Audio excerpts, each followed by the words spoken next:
The couch I bought the week before leaving Chicago refused to leave with me. It wedged itself in the hallway, stubborn and square, like the city's last grip on my life. I had measured it twice, but tape measures are honest and door frames are liars, and now my neighbor, Mr. Lee, was holding one end while I held the other, both of us breathing like the couch was a mountain. He said, "Pivot," in a calm voice that made me trust him, and I pivoted as if the couch were a dance partner I didn't deserve. It scraped the paint, groaned against the trim, and then, like a secret finally told, it slid free. We set it down on the landing and laughed, two men in a stairwell on a windy Tuesday, relieved by the sound of our own ridiculousness. I had listed the couch on a resale app, and a college kid with a Cubs cap came to pick it up. He handed me cash, counted twice like he was studying for a test, and asked, "Why Austin?" I told him the truth I could fit into one sentence. "I'm tired of winter, and I want to see what happens when I stop waiting for spring." He nodded, not because he understood, but because he respected a clean reason. After he left, I walked through the apartment, the rooms suddenly bigger without the couch anchoring them. It felt like a stage after the audience goes home, quiet, a little dusty, full of possibilities and echoes. Boxes were stacked in careful, wobbly towers. I wrote kitchen on three and memories on another, which made me laugh at myself, then keep it anyway. My friend Daniel came over with pizza and a permanent marker. He labeled a box, random wires, possibly important, which was both accurate and a prediction. We ate on the floor, sitting cross-legged like kids at a birthday party, and the cold from the hardwoods climbed into my knees. The window rattled gently with the Lake Michigan wind. "You'll miss this," he said, and I knew he was right, even if I was running towards something warmer. The last night, I slept under a thin blanket, my coat rolled up as a pillow, listening to the radiator clank with its old iron rhythm. I woke before dawn to return the keys.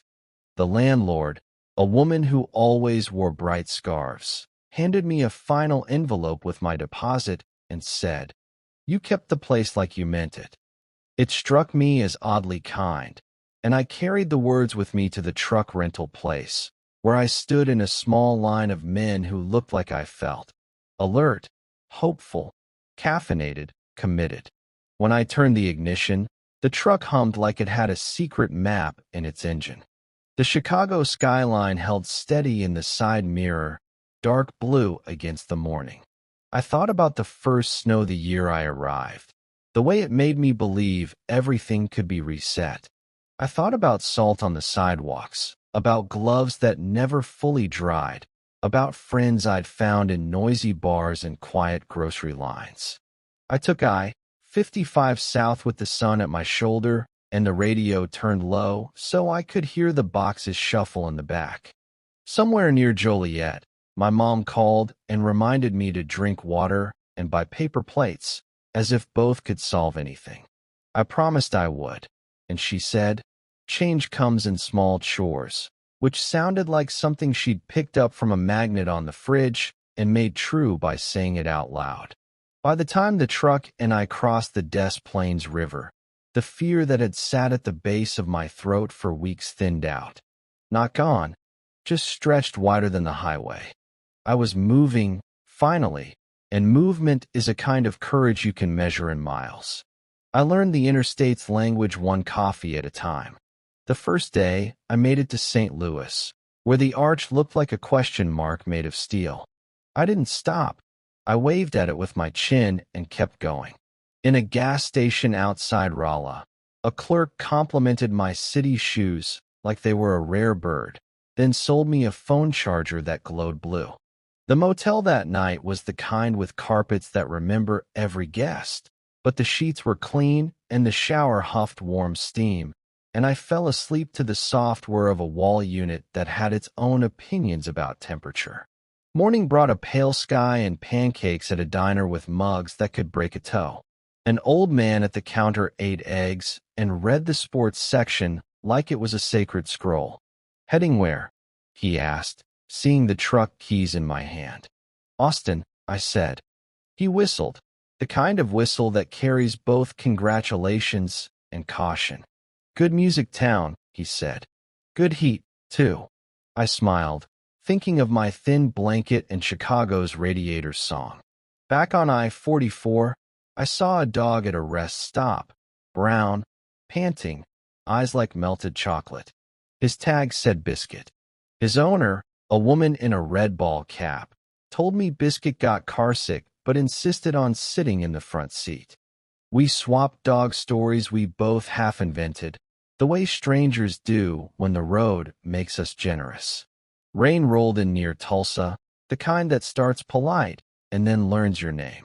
The wipers squeaked like violinists learning to play, and my hands tightened on the wheel. I pulled off at a place that promised barbecue and thundered with families, and I ate brisket that tasted like someone's hobby turned into a calling. The road unspooled. Oklahoma flattened the sky, turned it into a wide invitation. By the time I hit the Red River, the truck had begun to feel like a companion. Texas rolled out in front of me, billboards, a water tower, a town name that sounded like a guitar chord. A cashier in Gainesville saw the city on my driver's license and told me where to get the best breakfast tacos in Austin.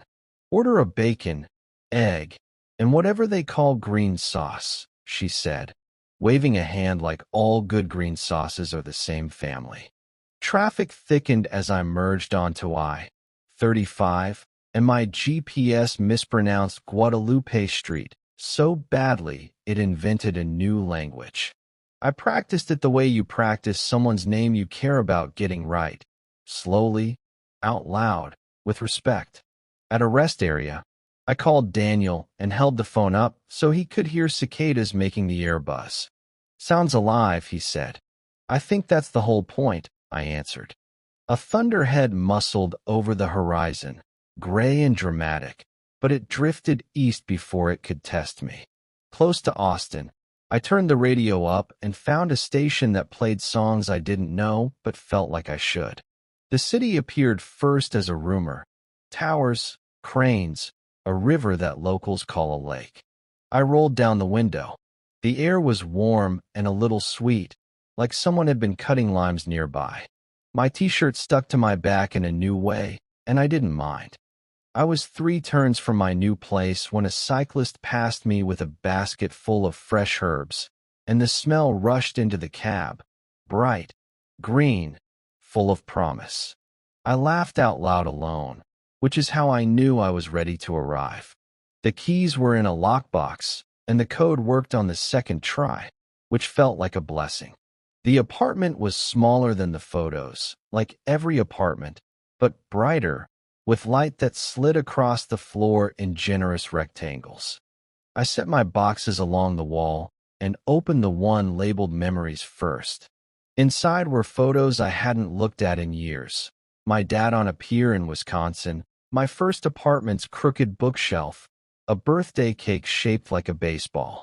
I taped one picture above the kitchen counter, using blue painter's tape I found at the bottom of a drawer, and it immediately made the room feel less like a stage and more like a page I could write on. The bed frame fought me until I admitted I needed an Allen key I did not own. I was in the hallway Googling furniture store near me open late, when a neighbor stepped out carrying a bag of recycling and the kind of calm you can borrow. You look like you need a hex set, he said. He introduced himself as Luis and returned with a small case of tools organized like candy. He also handed me 2 foil-wrapped tamales his aunt had dropped off, calling them fuel for stubborn screws. We built the bed together. When the last bolt slid in like it had been waiting for us all afternoon, we both sighed, men blessed by the ancient ritual of things finally lining up. The first morning I walked to a coffee shop where the barista wore a hat that said, "Be nice or leave." I was nice.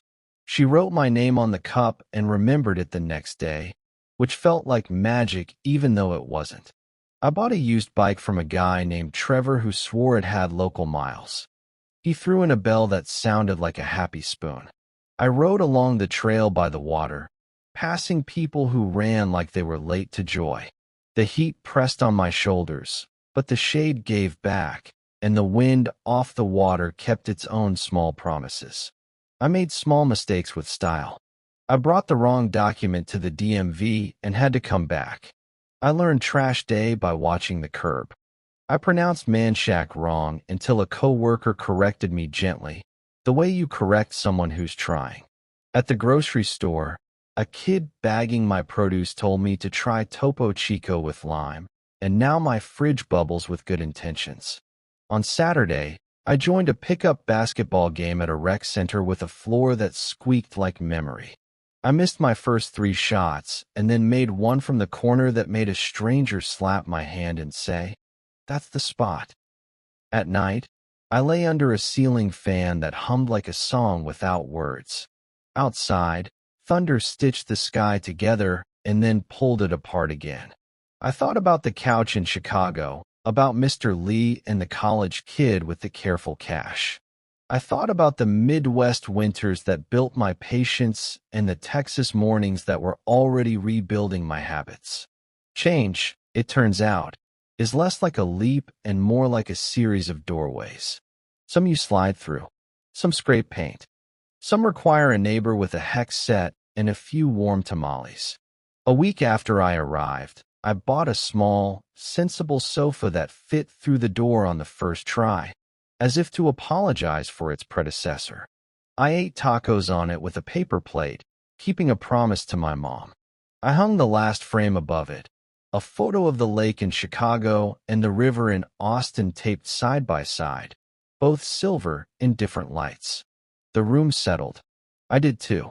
When I opened the windows, the evening drifted in, grill smoke, rain on hot pavement, someone laughing on the sidewalk, and for a long, ordinary moment, I felt exactly where I was supposed to be.